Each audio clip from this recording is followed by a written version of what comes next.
ብቆይም መጥቻለሁ አልቀረሁኝም። ከዚህ በፊት አንዲት እህት የዋይት ቸኮሌት ሰርተሽ አሳይኝ ብላኝ ነበረ፣ እዚህ ላይ እንደምታነቡት ማለት ነው። እና ዋይት ቸኮሌትም ቀላል ነው፣ ቤታችን መስራት እንችላለን። በጣም ይሄንን ይመስላል እንደምታዩት ነው።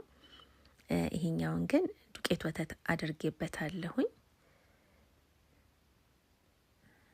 ያኛውንም ያለ ዱቄት ወተት ስሪልን ስለተባልኩኝ እንጂ ዱቄት ወተት ብንጨምርበት ደግሞ የበለጠ ይጥማል ማለት ነው። ከዚህ በፊት የሰራሁትን ማለት ነው።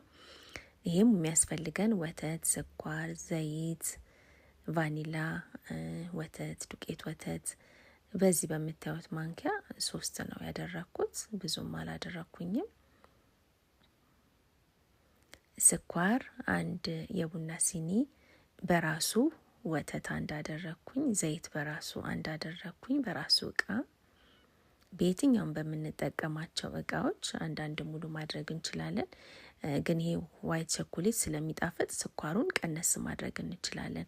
ካካዋ ፓውደር ስለሌለው በጣም ጣፋጭ ነው የሚሆነው። ከዛ እንዳያችሁት 3 ማንኪያ ዱቄት ወተት አደረኩኝ፣ ቫኒላ አደረኩኝ። ቫኒላ ፓውደሩንም ብናደርግ እንችላለን፣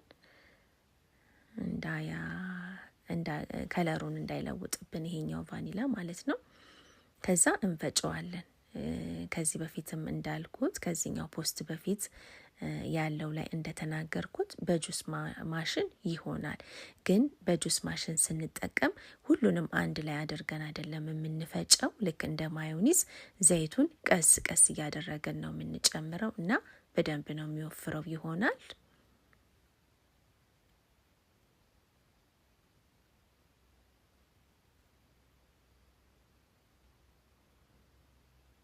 በዱቄት ወተት ፋንታ ደግሞ ከንደንስድ ሚልክ መሆን ይችላል።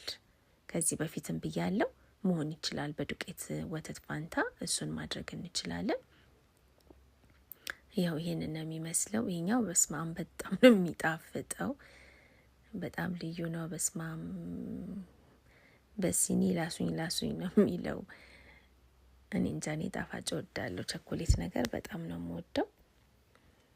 ይሄንንም ትንሽ ለማቅለጥ ግን እንደዛኛው በደንብ አይቀልጥም፣ ዱቄት ወተት ስላለው እንደዛኛው በደንብ አይቀልጥም። ግን ለወዲያው የሆነ ነገር ላይ ለማፍሰስ እንደዚህ አቅልጠን እንችላለን።